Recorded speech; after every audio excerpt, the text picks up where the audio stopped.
看来万岁爷是熬不过今晚了。你说谁会当我们的新主子？嗨，谁当还不一样？新主子能把你那玩意儿给接上？哎，谁呀？哦，我找一下太监大哥有事儿。你要过去看看。哎，谁呀？干什么呢？太监大哥，我问您一下，刚才我在路边捡到一个东西，想让您看看认不认识。干嘛呢？对不起，打错了。站住！别跑！怎么样啊？别跑！站住！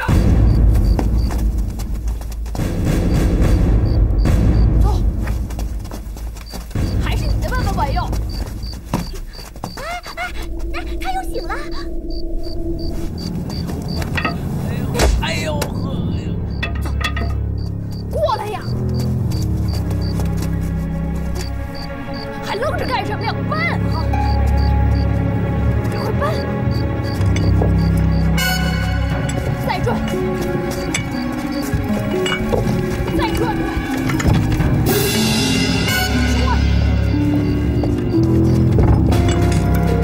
好了。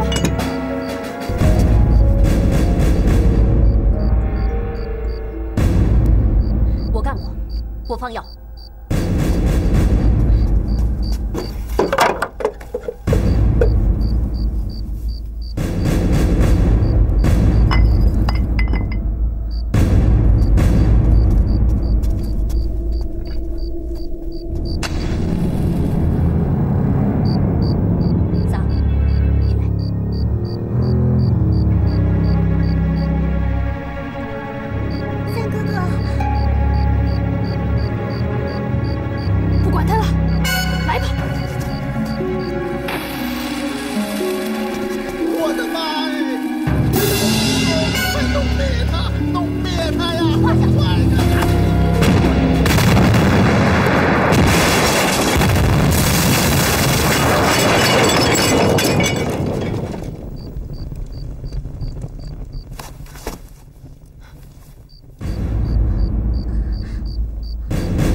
启禀太后，找到没有？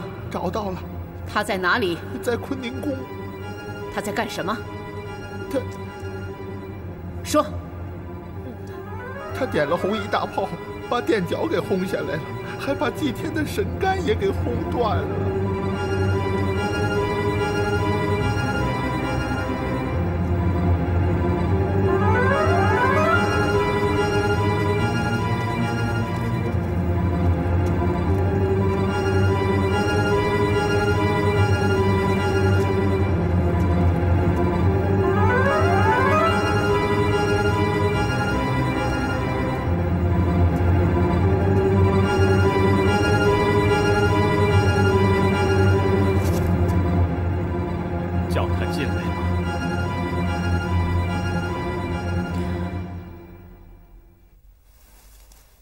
听着，不许再胡闹了，你不容再有事了。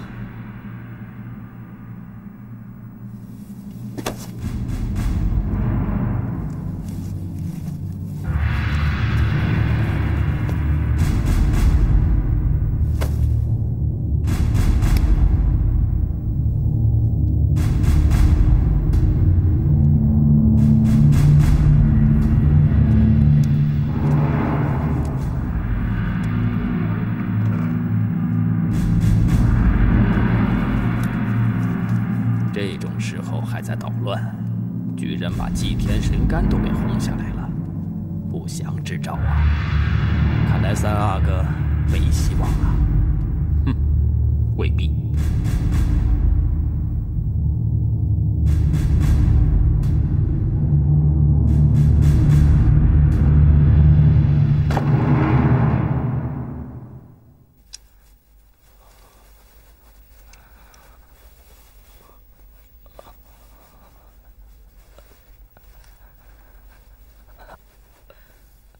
阿妈叫你，你快去呀！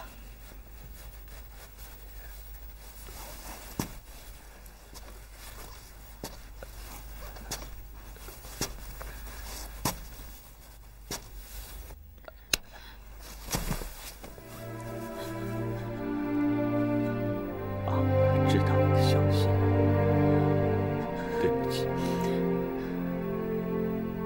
皇阿妈不是一个好阿妈。 到临死之前才能看清楚你。皇阿妈一直没有好好了解，没有好好照顾，没有好好的调教你。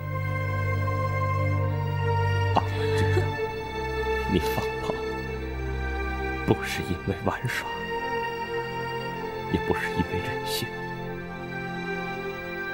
而是为了阿妈。 为了病重的皇阿玛，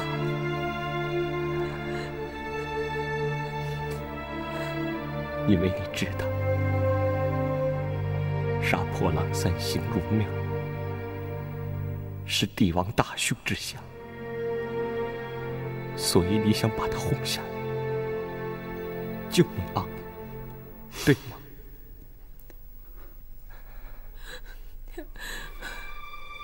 皇阿玛。 你一定要康复，你一定要好起来啊！傻孩子，生老病死，谁也逃不过去。不，你是皇帝，是九鼎之尊，什么事都由你。你有错，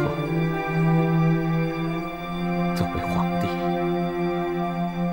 有得也有失。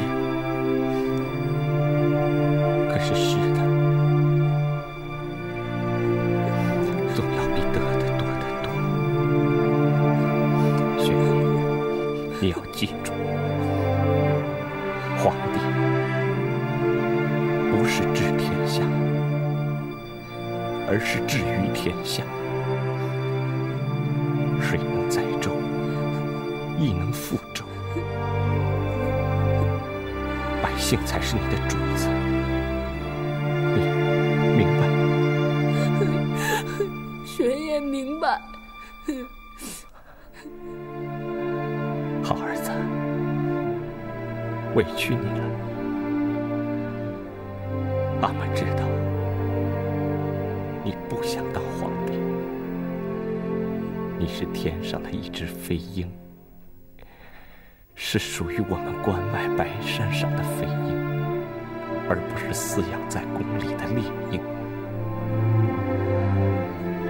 阿妈多希望能让你在白山黑水间自由自在翱翔啊！因为你说的对，皇帝其实并不好当。要让你阿妈再挑一次的话。 你阿妈也不愿意当这个皇帝。好儿子，阿妈知道你很聪明。要是你生于寻常百姓家，你一定会赛孔孟，生诸葛。可是你是王谢堂前燕，生于帝王之家。 你明白吗？就让阿玛再委屈你一次，把阿玛没有完成的事托付给你，因为阿玛知道，只有你才能够把阿玛的抱负实现，也只有你才能完成阿玛的遗愿。 因为你比阿玛聪明多了，所以不管你愿不愿，阿玛这个皇位就交给你了。皇阿玛，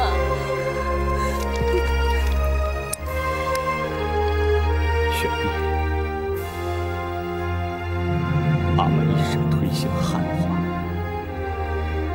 是却没有足够的魄力去完成，弄得朝中满臣汉臣壁垒分明。加上宗室的势力，朝廷可谓是处处剑拔弩张，形势……皇阿玛，您别说了，您歇着吧，您别说了。不要打岔，阿玛的时间不多了。阿玛自从听了你那次说孟子的不孝、不礼、不仁、不忠后，阿玛就知道你读了很多书，不仅熟读四书，更爱读韩非子。相信在日后的权术斗争中，你一定会比阿玛做得好，一定比阿玛更有魄力。但是那只是帝王之法，帝王之术，帝王之事，而不是帝王之道啊！真正的帝王之道还在于人，这一点你要谨记在心，明白吗？谁也不明白。阿玛，您再教教玄烨吧，玄烨绝不闹了，玄烨都听您的。阿玛，你再教教玄烨吧。好儿子，可惜阿玛已经没有时间了。阿玛多希望能早点看清楚，阿玛多希望能把你当成继承人好好栽培，阿玛多希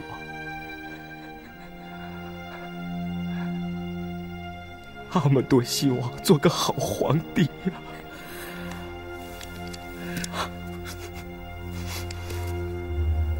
可是，一切都已经太晚了。玄烨，从现在起，爱新觉罗家族、大清王朝、天下百姓，一切，全都交给你了。以后就要看你的造化了。玄烨，不要让阿玛失望，不要为孩子。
治18年正月初7，顺治皇帝驾崩。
身边守灵，把自己弄成这个样子，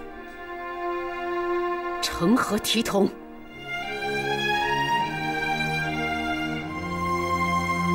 你就要当皇上了，你一言一行、一举一动都受世人瞩目，担着干系，你却如此随心所欲，这样怎么能令天下归心？你阿玛要是看到你这个样子，他怎么能够不悲伤？怎么能够瞑目？你不要再跟我说皇阿玛了，只有我不当这个皇帝，才能让他瞑目。三阿哥，太后，三阿哥还小，他不懂事，你可千万别跟他动气啊！你生在帝王之家，承担的就是治理天下的责任。当不当皇帝，由不得你做主。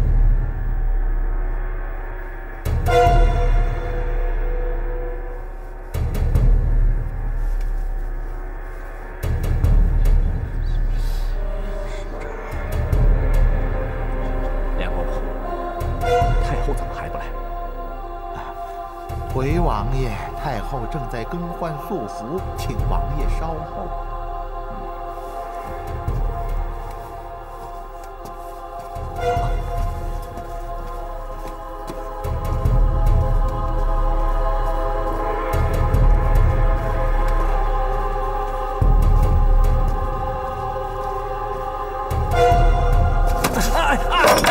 王爷放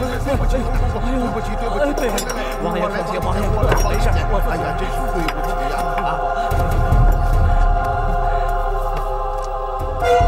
太祖太宗创下基业，元良处嗣不可久废，诸皇子尚在调陵，难当大任，故朕传位于康亲王节书。哎呦，恭喜王爷，恭喜王爷呀！这是大行皇帝的遗诏。哎呦，奴才该死，擅废遗诏。各位大人，各位大人，虽然这是大行皇帝传召熊大学士草拟的诏书，不过当时汤马法突然造访，便没有写下去，所以这份诏书当不得真，当不得真呐。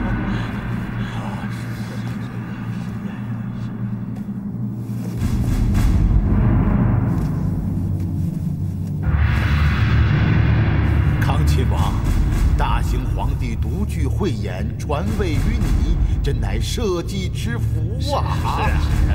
是。各位，节书何能担此大任？况且刚才吴公公说了，遗诏未完，当不得真，所以希望各位以后千万不要乱说了。哎，是，遗诏已在，还能有假？待会儿当众宣读，您就是95之尊了。是啊。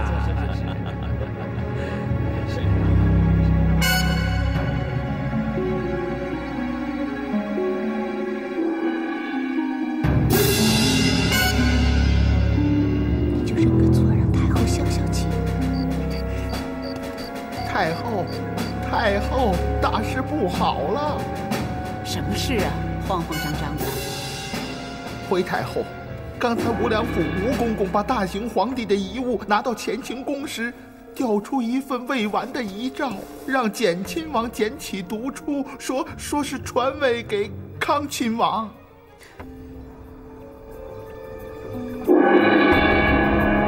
那在场的王公大臣们都听到了？都听到了。那可怎么办？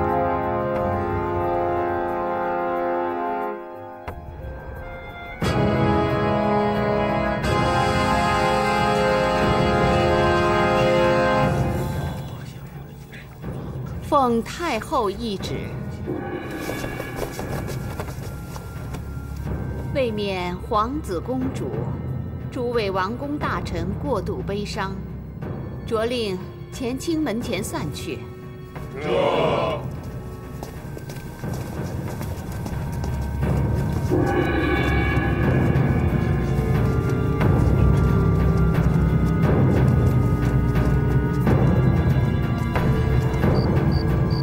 如果太后真要从中作梗的话，康亲王，您准备如何应对？这朝中势力分成皇族宗室、满大臣和汉大臣三方。当然，谁得到的支持越多，谁便可以当家。汉大臣不必担心，他们只是一些贪生怕死的文人，多半只会明哲保身。所以啊，眼下最要紧的是要得到这些满大臣的支持。那么，王爷，您准备何时动手？据我所知，太后已经有所准备了。这个你放心，本王也开始准备了。大行皇帝行事一向难以预测，可万没有想到，就连嗣位之事也如此出人意料啊！太后竟然不来小练，看来已经知道遗诏之事。显然，太后她不赞成康亲王继位。如此看来，这次皇上继位又将是风起云涌啊！太祖皇帝杀舒尔哈齐，夺地兵权；太宗皇帝除掉阿敏、代善，从巴赫硕贝勒手中取得大权。这多尔衮除豪格、巴基尔哈朗集大权于一身，大清的每一朝的皇位都是巧取豪夺，这一次不知又有多少人头落地。想当年，金戈铁马，我与索大人联合两黄旗6大重臣，力抗多尔衮，终于扶了大行皇帝登上帝位。现如今，除佞臣清君侧，扶立新主，正是我辈之责，有何足惧？索大人，您看这一次我们要忠于大行皇帝，忠于皇太后，这一点我是绝不会改变的。对，可是如果大行皇帝与太后的意见不一致呢？大行皇帝要立康亲王，而据我所知，太后却重义3阿哥。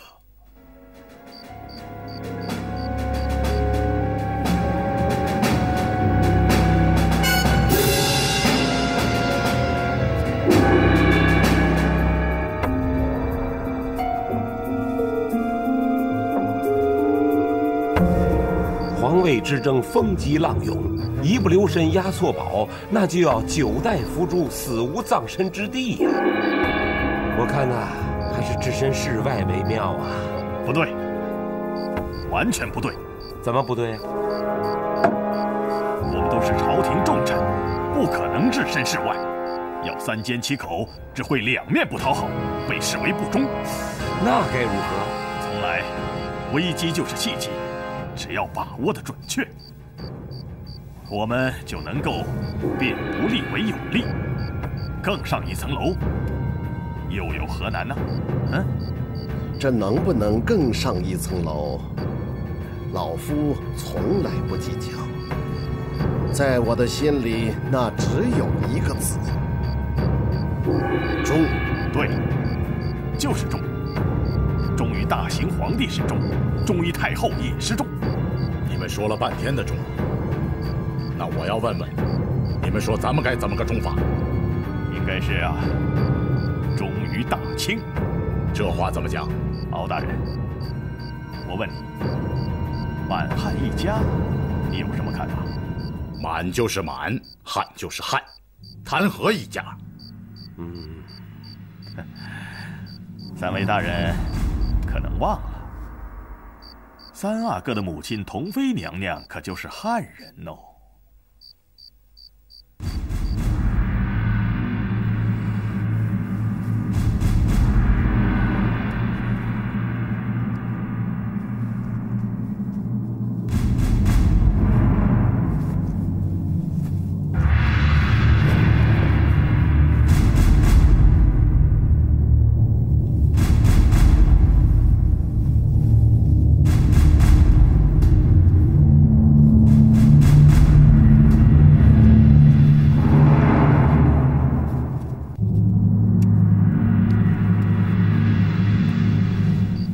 三阿哥有汉人血统，他若继了位，难保不亦如大行皇上敬汉人而远满人，甚至有过之而无不及呀。当日大行皇帝宠信汉臣，除了6部，有汉人的尚书，内3院、13衙门，也都有汉人们把持。我们八旗子弟啊，快要回到关外放牧打猎去喽。这些都是皇上的家事，我们做奴才的，咱们只可劝，不可管。我们不是要管，我们只要忠，忠于一位能把大清重新纳入正统的皇上，忠于一位能重用满臣的皇上。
忌惮大妃乌拉那拉，因为大妃之子阿济格多尔衮多铎掌握3旗兵马，太宗皇帝为防乱世交织，让大妃殉葬，硬是逼死了大妃。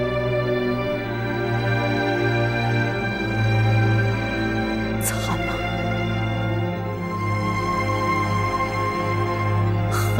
是吧？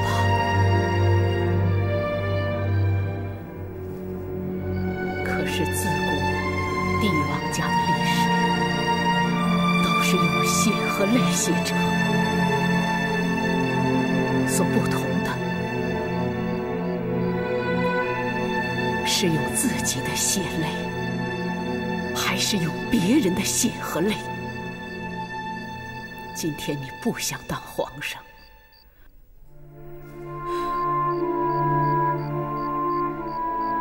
可以，可是有人已经虎视眈眈地看上了这把龙椅，你要是不当，那别人绝不会给你第二次机会。那时候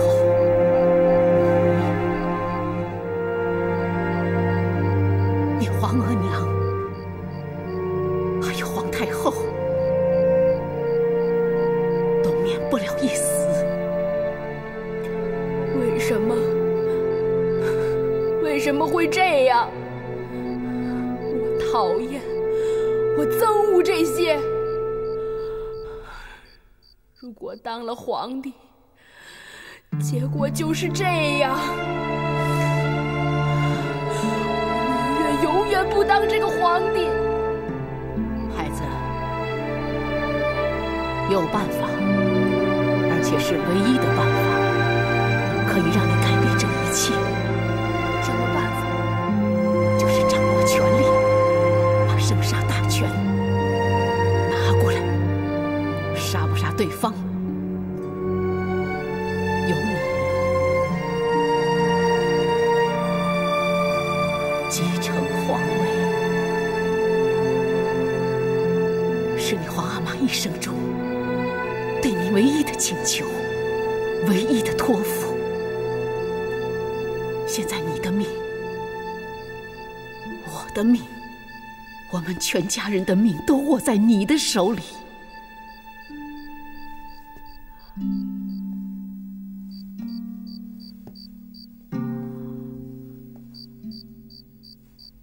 玄烨，你看着我的眼睛，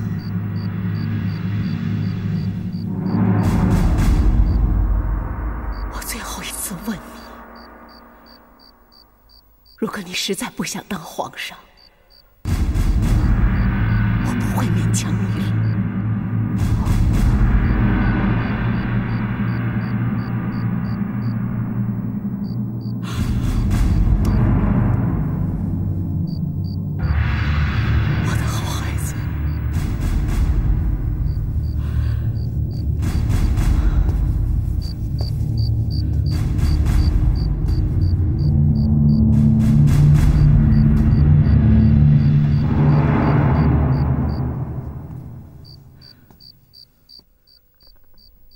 福临额娘向你立誓，纵然让我流尽血和泪，甚至要了我的性命，我也要确保让你的儿子登上皇位，延续大清正统，成就万世基业。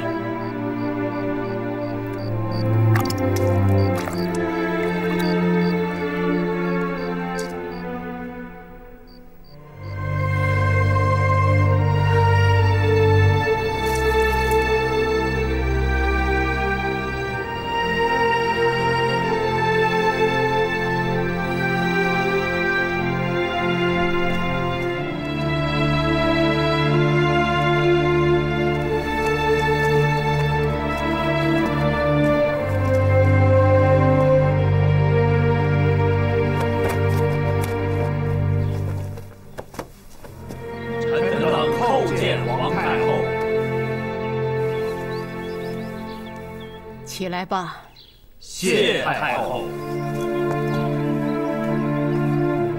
现在外边风言风语，张三说这个继承大统，李四说那个继位登基。我想听听你们四位是怎么想的。太后放心，不管外面传言什么，有道是路遥知马力，日久见人心。臣臣等对太后和大行皇帝的忠心至死不渝。大行皇帝知道你们都是忠心的。大行皇帝早就说过，打天下靠的是金戈铁马，治天下靠的是儒学之道。儒学之道靠的又是什么？不就是你们这些汉臣吗？大行皇帝爱民如子，尊孔崇儒，真乃一代明君。可是你们也知道，大行皇帝为了推行满汉一家的新政，得罪了多少跟祖宗一起打天下的宗室和八旗子弟呀！为此他一直十分孤独，所以他也更加的倚重你们。大行皇帝的隆恩，臣等纵是万死也难以报答。万死倒也不必，大行皇帝只是想让大家帮帮他的忙，完成他的心愿而已。若臣等所急，就是赴汤蹈火，也在所不辞。赴汤蹈火，在所不辞。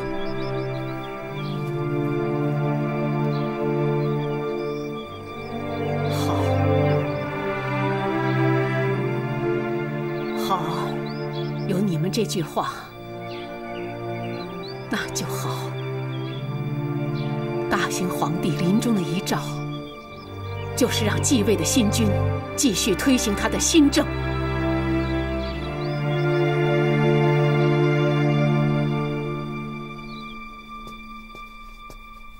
听说太后召见熊四旅等一帮汉臣，不知用意如何呀？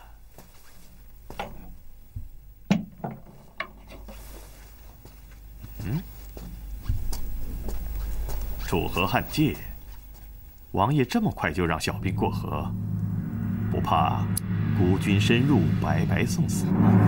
本王根本就不在乎，只要双车在手，损失几个小卒算什么？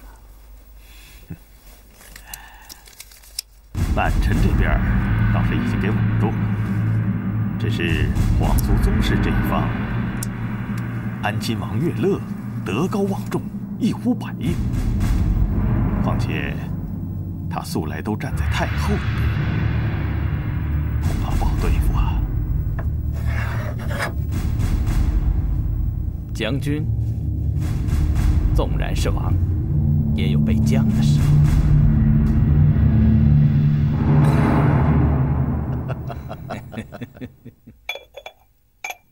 太后，大行皇帝英年早逝，乃是社稷之失。可是你也不要太难过了，凤体为重啊。知道天底下最伤心的事是什么吗？就是白发人送黑发人呢。如果有可能，我宁可我先走，让福临多活几年。他多么年轻，太后。所以他留下的事情，我就是拼了这把老骨头，也要替他完成。太后的意思是，福临最后是纳了你的谏言，择皇子，他选中了三阿哥玄烨。三阿哥。可是朝中对半封遗诏的事情议论得满城风雨，朝中乱作一团，很多事情现在是一触即发。乐乐一定竭尽全力说服诸王，全力拥戴三阿哥登基，请太后放心。可是我也不妨把话说明白，杰叔那边正紧锣密鼓的准备争夺，他的曾祖与宗室那边的关系密切，恐怕很难对付。说服宗室，你有把握吗？乐乐愿赴汤蹈火，只是那些朝中大臣我已经请汤马法出面了。汤马法深得汉臣的敬重，他出面最合适不过了。倘若杰叔继位，对他们也没什么好处。所以，汉臣们已经在我们这一方了。宗室方面，由你说服，就算没有十足的把握，有5、6成也行。是，现在就剩下8旗满臣了。索尼倒是忠心耿耿，可少拜和苏和撒哈他们的心底，我还是摸不透。如果能说服索尼由他牵头，那问题就不大了。我将亲访索尼府。月乐，这只是我们娘俩之间的谋算，谋事在人，成事在天，要看老天爷的意思了。安亲王，你撤了10个庄子，几个庄头，如今只剩下5处庄园，可是你的收获却比其他的庄园多了好几倍，你如何解释啊？那要看比哪些王府多了好几倍。难道说黄庄经营得善，收获多了也不对吗？那非得要田亩荒芜，颗粒无收才算是好事吗？安亲王，用不着指桑骂槐。当年太祖皇帝下令祭田授丁，后来变成了庄园。可是听说安亲王私下把田地都分租给汉人佃农耕种，这就不是权宜之计，而是改了祖制。俗话说，一分耕耘一分收获。我把那些田亩分给那些佃农，叫他们占收成的1半。所以他们才会起早贪黑，精耕细作，才会有如此大的收成啊！可是如果把先祖用血汗换来的土地都交给汉人，这就是数典忘祖。对，绝不是忘祖，绝不能交给汉人。是啊，这样做的道理，对，有道理。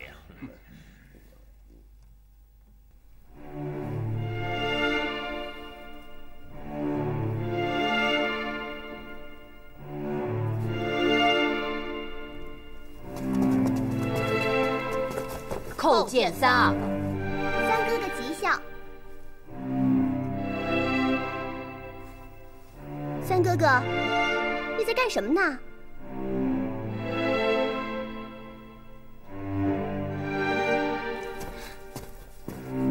咦，你会捏泥人啊？真厉害啊！能不能给我也捏一个呀？3哥哥，你干嘛不理人家啊？3哥哥，你如果再不搭理人家的话，曹营和曲中可就都不能起来了。起来吧，3哥哥叫你们都起来呢。3哥哥，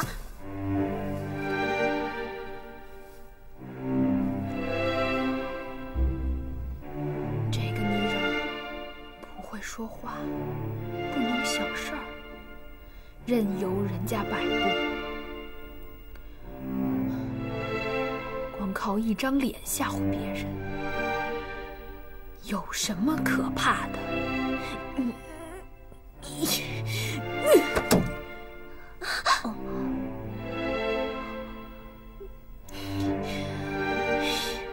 老佛爷，康亲王8成是有点迫不及待了。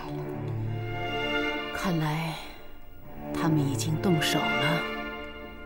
老佛爷不必过于忧虑，宗人府怕是也奈何不了安亲王。可是宗人府的那帮人都是老满洲的王公宗室，他们对祖宗家训4个字看得比命还要重。虽然他们不敢动乐乐，可是已经流露出对乐乐的不满。如果我们只靠乐乐去拉动他们，恐怕不行。如此一来，万一宗人府投向康亲王，那岂不是麻烦大了？问题就在这儿。如果宗人府都投向了康亲王，那关键就在满臣身上了。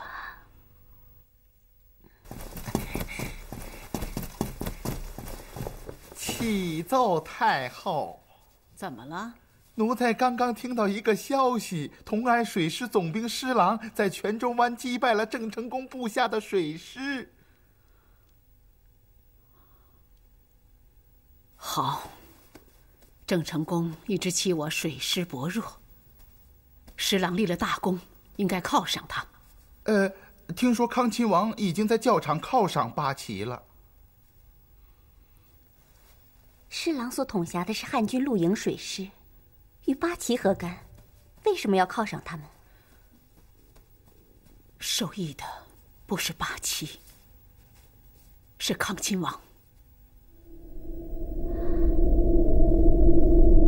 今天我们八旗兵聚在这里，到底是为了什么呢？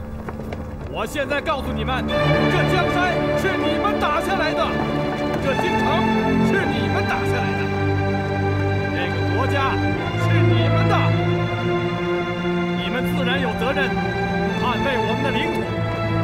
如果有谁胆敢与我们为敌，我相信你们一定会把他们彻底消灭。八旗兵必胜！八旗兵必胜！八旗兵必胜！八旗兵必胜！八旗兵必胜！八旗兵必胜！八旗兵必胜！八旗兵必胜！八旗兵必胜！八旗兵必胜！八旗兵必胜！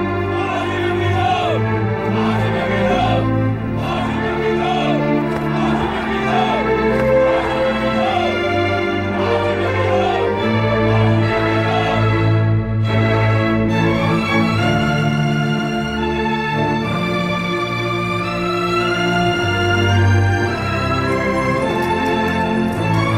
旗兵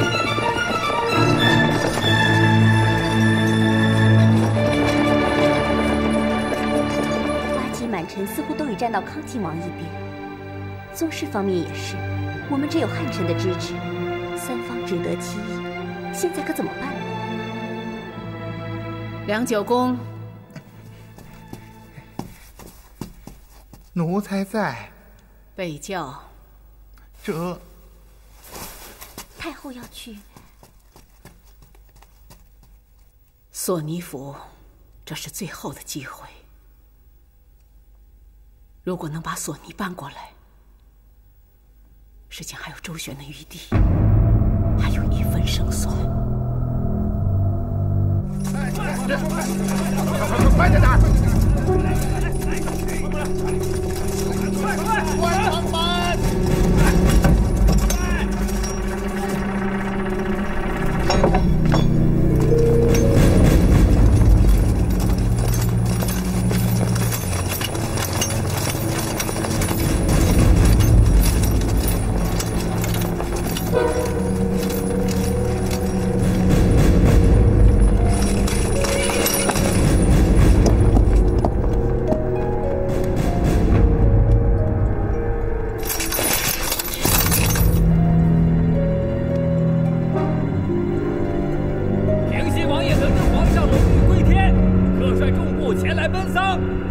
关城门！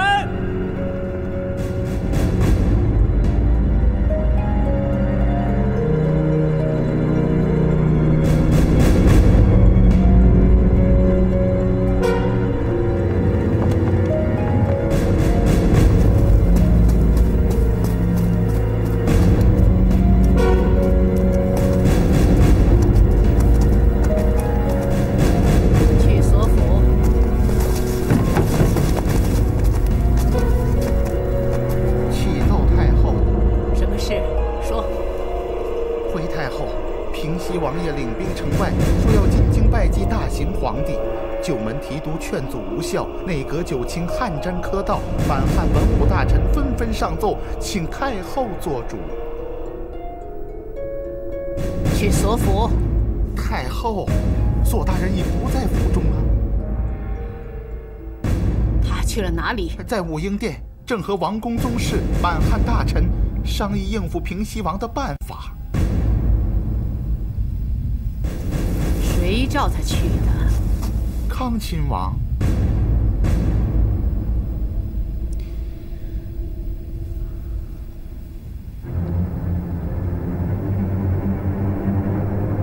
平西王吴三桂突然领兵临城，他到底意欲何为？大行皇帝刚刚驾崩，新主未立，吴三桂未经奉诏，便私自率兵上京，居心叵测呀。平西王说他要奔丧，也许他确实是要奔丧。我问你们在座的各位，你们谁敢担保他就没有反叛之心呢？现在新帝未立，不仅无人可以下旨命吴三桂返回云南，就是下令调动兵马抗敌，也是有所困难。事已至此，唯有请太后商议，尽快让新帝继位，下旨抗敌。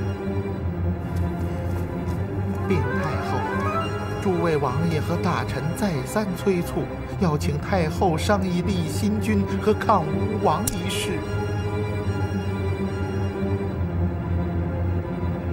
这是天意吗？老天爷呀，为什么你不再多给我一点时间？连这最后的机会也不给我。太后，是福不是祸，是祸躲不过。既然躲不过，那就去面对吧。梁九公，奴才在。传我一旨，着令各议政王大臣、各满汉大臣、各八旗都统前往乾清宫，共商册立新主事宜。这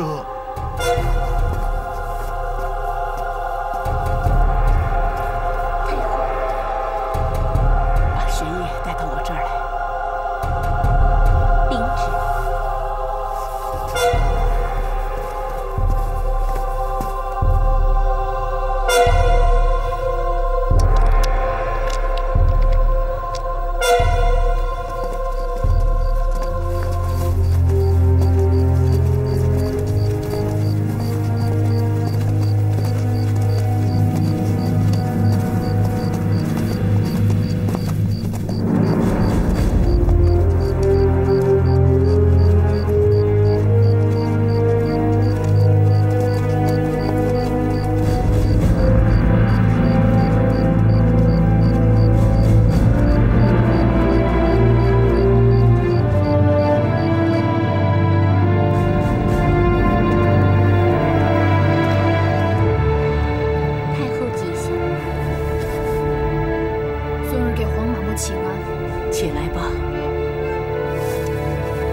来呀！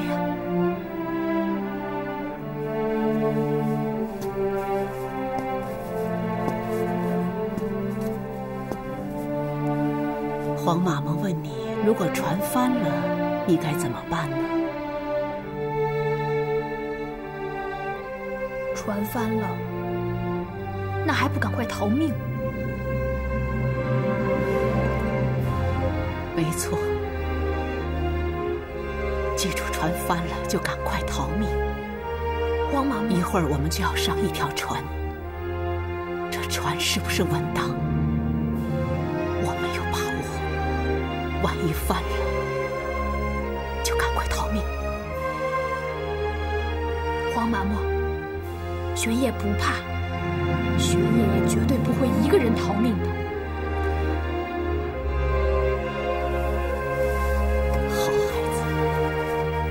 妈妈也不怕，咱们娘儿俩都不怕。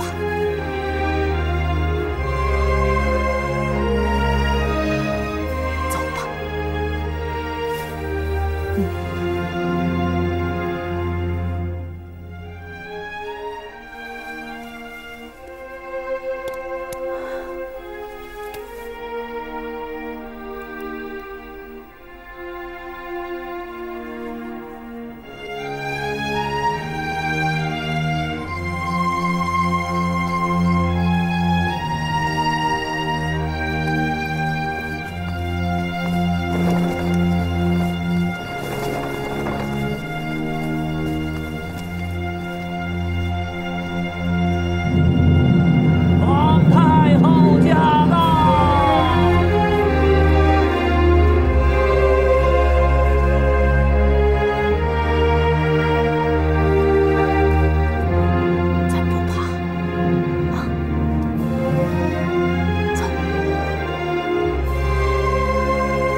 西王领兵上京祭祀大行皇帝一事，我知道了，我就想跟大家商量一下。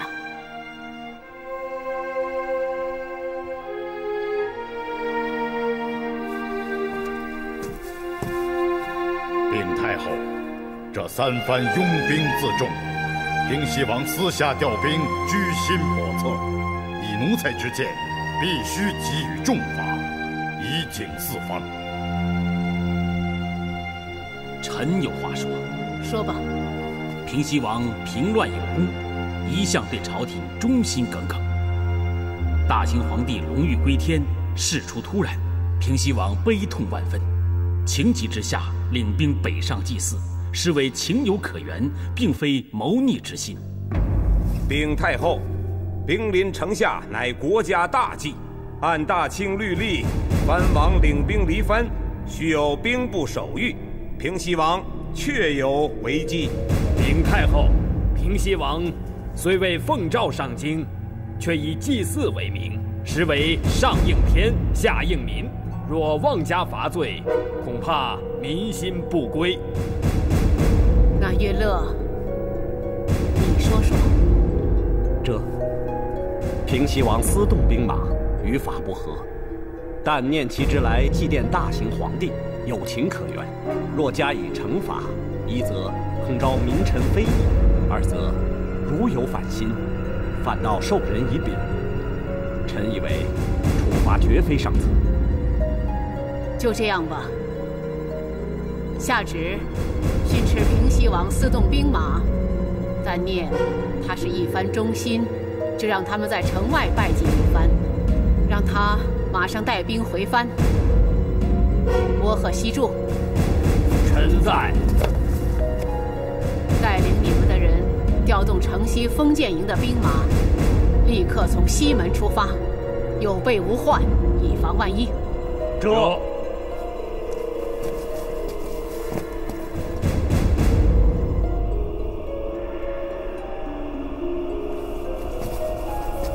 太后，奴才有事禀告。请说吧。诏于天下，须名正言顺。名不正则理不彰，先帝龙驭归天，新帝未立，那么该以谁的名义下诏呢？哈，是啊，你说的很对。天不可一日无主，国不可一日无君。册立新帝，刻不容缓。先帝的遗诏是立康亲王为新帝，奴才以为应该马上宣读遗诏，告示天下，以尽快让新帝登基，以理国事。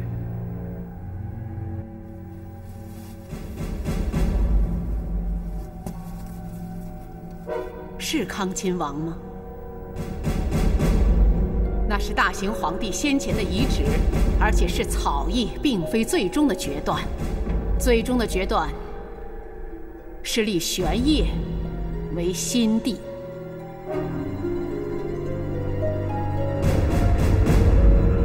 禀太后，大行皇帝曾命满大学士麻勒吉麻大人、汉大学士熊次履熊大人立下遗诏，立康亲王为新主。此事，二位大学士可以作证。禀太后，确有此事。禀太后，大行皇帝确曾召臣踏前奏诏，可是后来汤若望汤大人求见，故遗诏就没有草议完，当然也就没有盖上玉玺印符。至于后来大行皇帝有没有另立遗诏，臣不得而知，还请太后明示。禀太后，熊大人说的没错，按律例，遗诏没有盖上玉玺印符，就不能作数。如果大行皇帝还有遗诏，也不足为奇。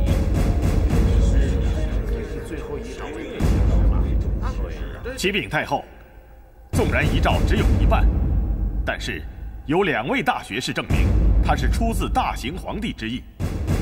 如果没有另书遗诏，应当遵此遗诏行事。你说的对，他是没有另书遗诏。大行皇帝的最后遗诏是以口谕训下的，当时只有我和三阿哥在场。苏大人，你觉得我是在撒谎吗？奴才不敢。大行皇帝最后的话，我是一字不落的都记在心里。大行皇帝最后病成什么样子，你们是知道的。别说是草拟什么遗诏，就是口谕，他也是拼尽了最后的力气呀。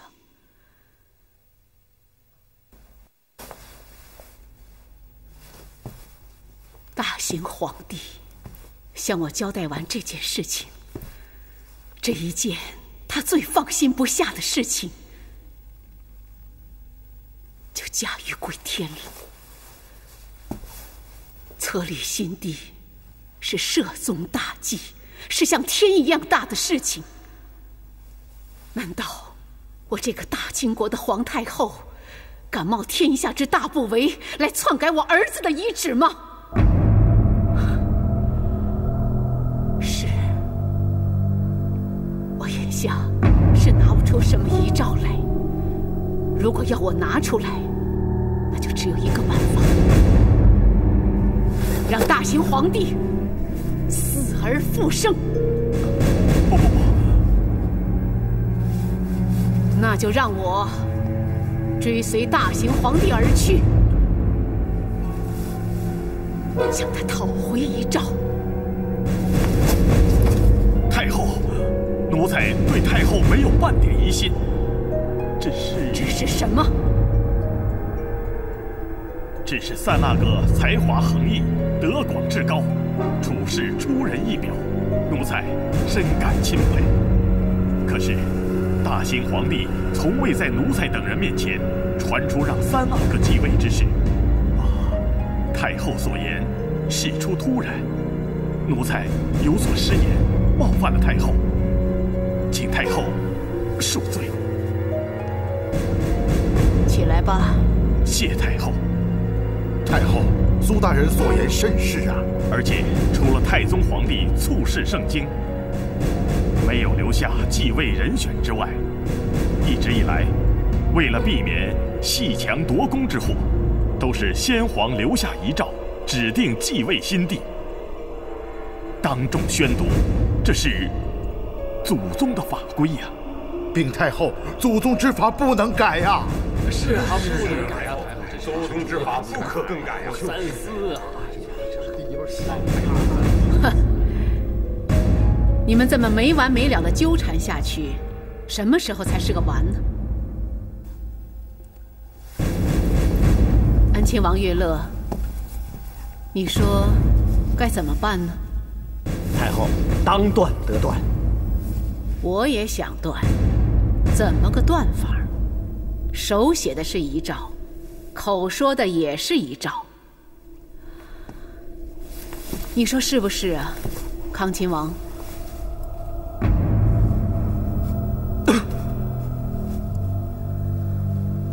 是。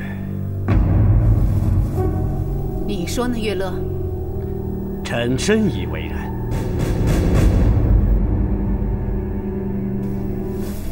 好，好，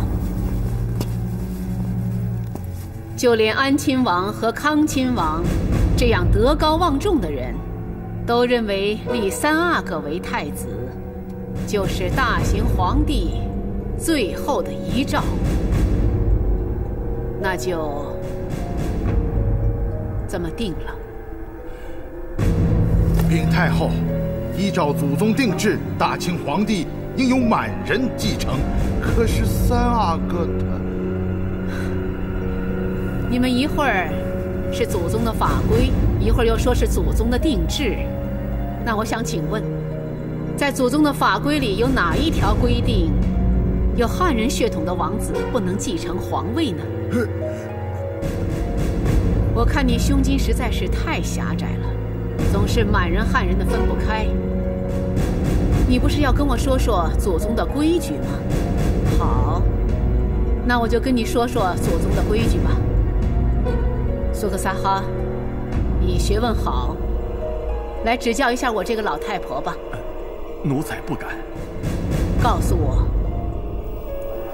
在坤宁宫的墙上供着的是两幅什么样的画像？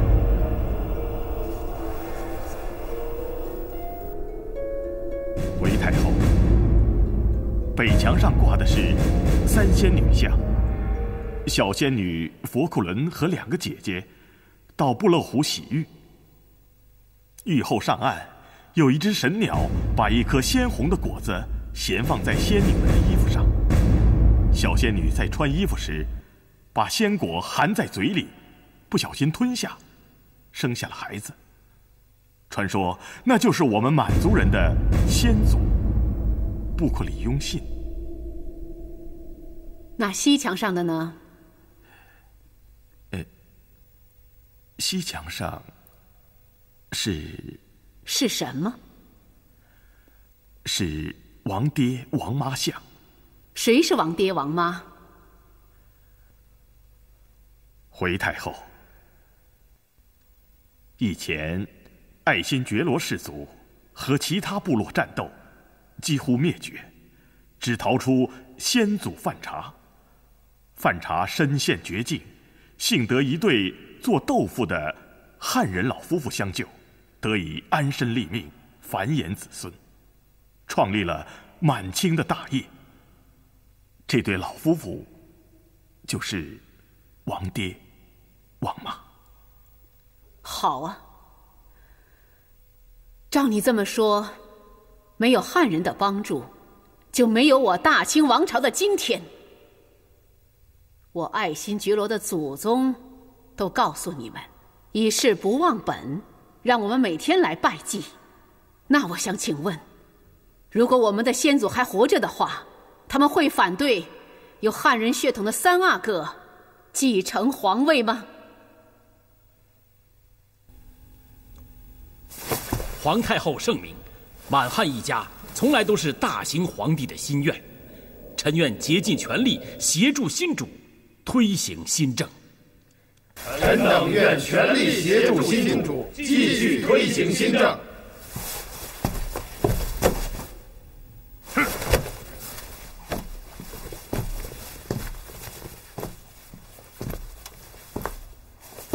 什么满汉一家？什么推行新政？我看这是你们汉臣在维护自己的利益。敖大人，害怕失去利益的，我看是你们这些满臣吧。韦介，你刚才说什么？老夫耳朵不好，你再给我说一遍。我就再告诉你一遍。够了！大行皇帝还躺在这儿，他尸骨未寒，子宫未起，你们就围着他争吵不休，什么时候这个完呢？他活着的时候就受尽了磨难，死了，不给他片刻的安宁。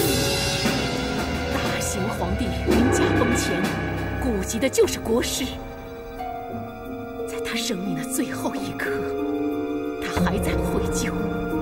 他后悔自己没有能做一个好皇帝。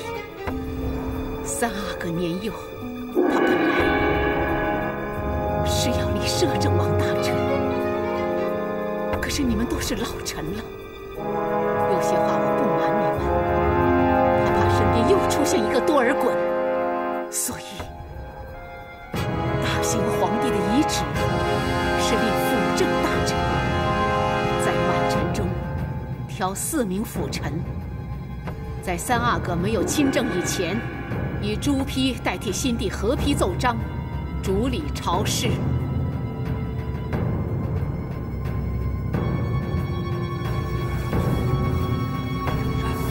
那汉臣的权利不是被剥夺了吗？太后，大行皇帝遗旨说哪几位大臣参加辅政？鳌拜，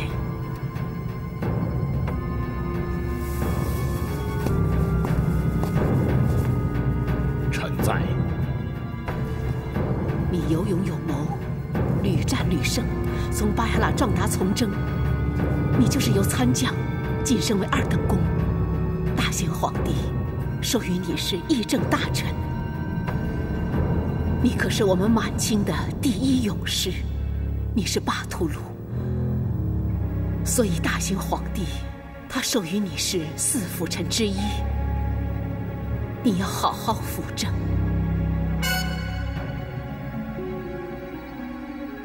鄂比龙，奴才在。大先皇帝亲政后，让你爵升1等公，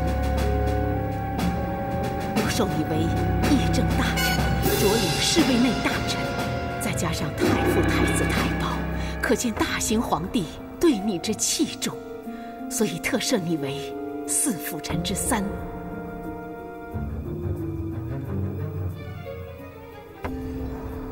索大人，奴才在。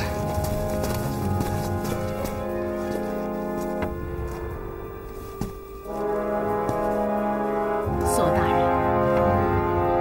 你是我大清国的开国功臣，您也是3朝元老了。早在太祖时代，您就是1等侍卫了。大行皇帝亲政后，封你是1等博士袭兼内务府总管。可见大行皇帝对你之器重，你对我大清一向是忠心耿耿，所以大行皇帝最宠信你，封你是4辅臣之首。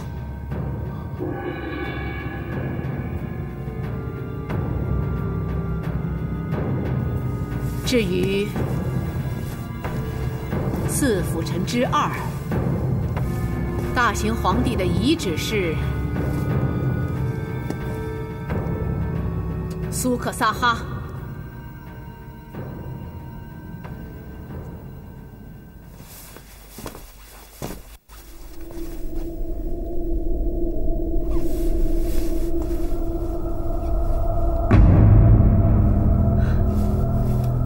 大行皇帝每次提起你，就称赞你。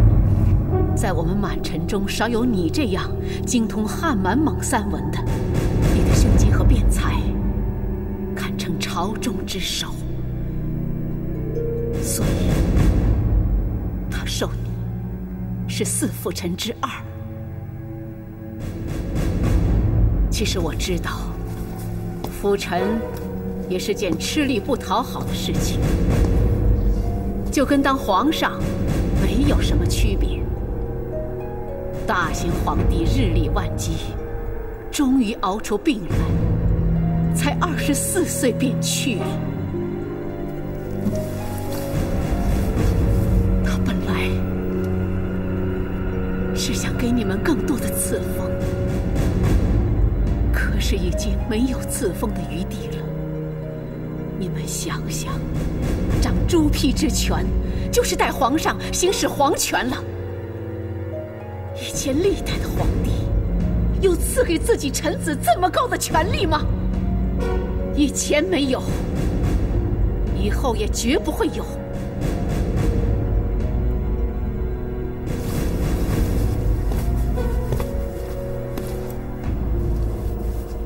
为了大清的江山社稷，为了大行皇帝临终遗命，也为了我这个老太婆，请你们就全力扶助3阿哥，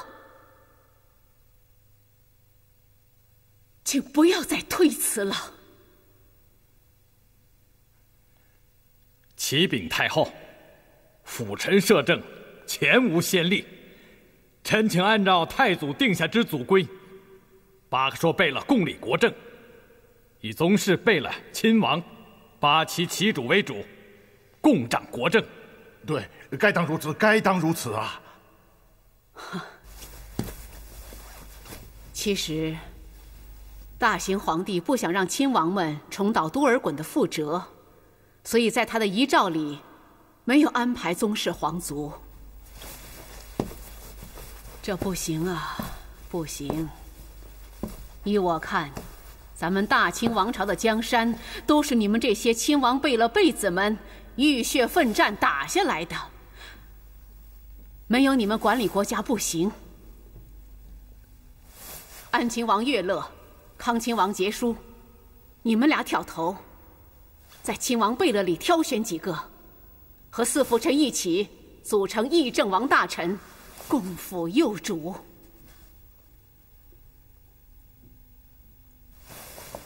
乐乐不才，蒙太后恩宠，必定全力扶助新主，鞠躬尽瘁，死而后已。好。大行皇帝对你们何等恩宠，还不快领旨谢恩？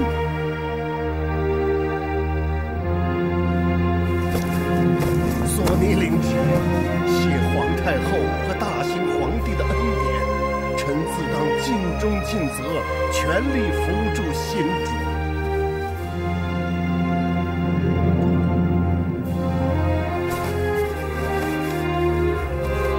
鳌拜，领旨。鄂必龙，领旨。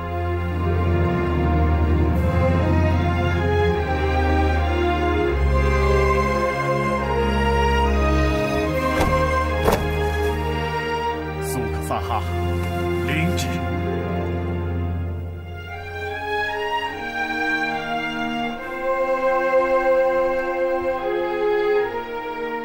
都请起来吧。谢皇太后。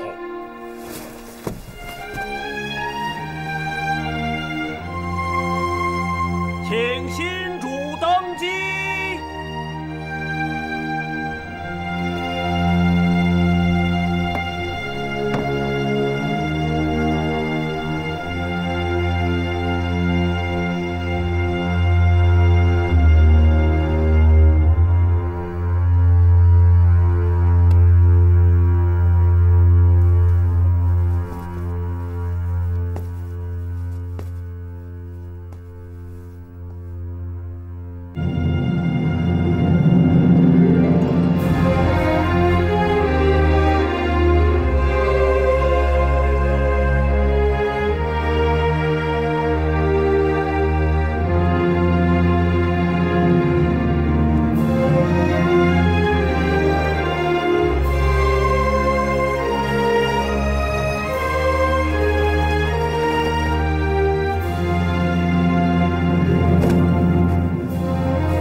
王爷，他们要是不开城门怎么办？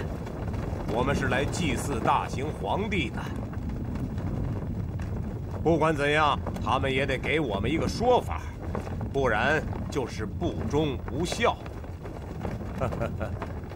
到时候我们兵建国门，扶至新帝登基，本王就是辅政藩王了，啊！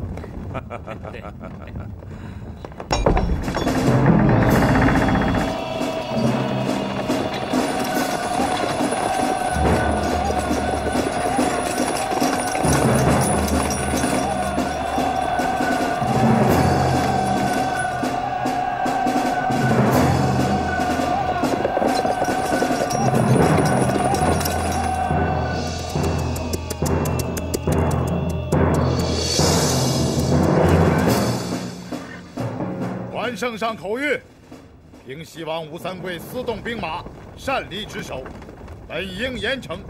念你对大行皇帝忠心赤诚，特赏你白银10万两，特赦在城外祭拜。祭拜之后，火速回藩，不得有误。敖大人，大行皇帝子宫还在乾清宫，是谁发的圣旨？这私动兵马的，怕是另有其人吧？大行皇帝遗诏，传位给幼主3阿哥，我等也是奉幼主之命调动兵马，以防有人趁机扰乱京师。本王正是担心有些乱臣贼子趁机起乱，所以才带兵连夜赶往京城，先祭奠大行皇帝，再擒新主。平西王，这个请你放心，大行皇帝高瞻远瞩，已在遗诏中册立了4个辅臣，老夫本人就是其中之一。我看你还是祭奠完之后，火速回云南去吧。哼，我吴三桂既然带兵来到了这京城，就一定要亲自进城祭拜。敖大人，还是给我让开一条路，否则。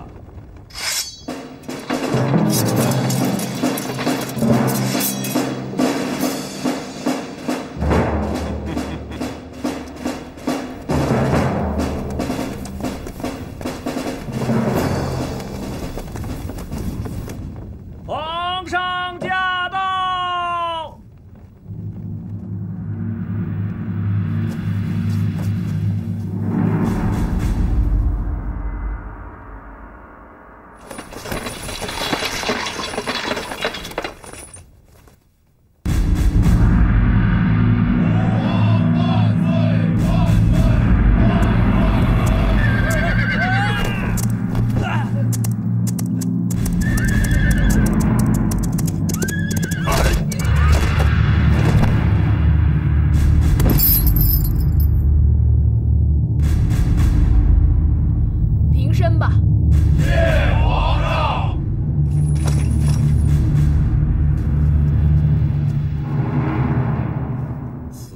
烈马，若不杀了他，早晚会误其主。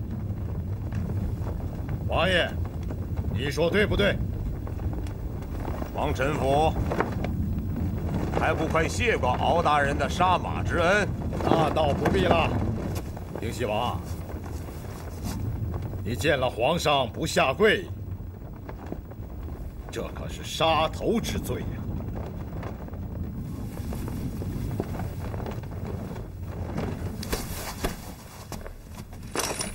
臣吴三桂叩见皇上，吾皇万岁万岁万万岁！吾皇万岁万岁万万岁！平西王，朕知道你对大清的忠心，特赦你擅离职守之罪。你等在城外拜祭之后，火速回藩，不得有误。臣领旨。谢皇上。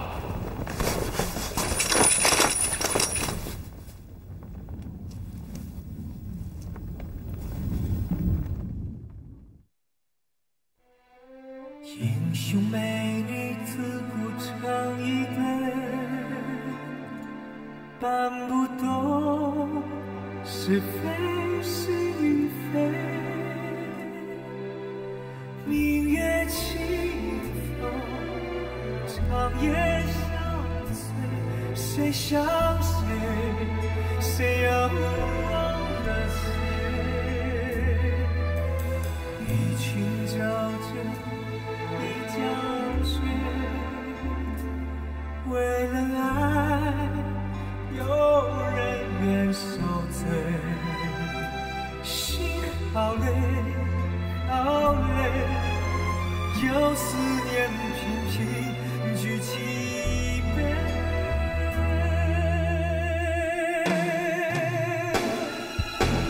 寒光中见玫瑰。醒了心有水，为一口气想到尾。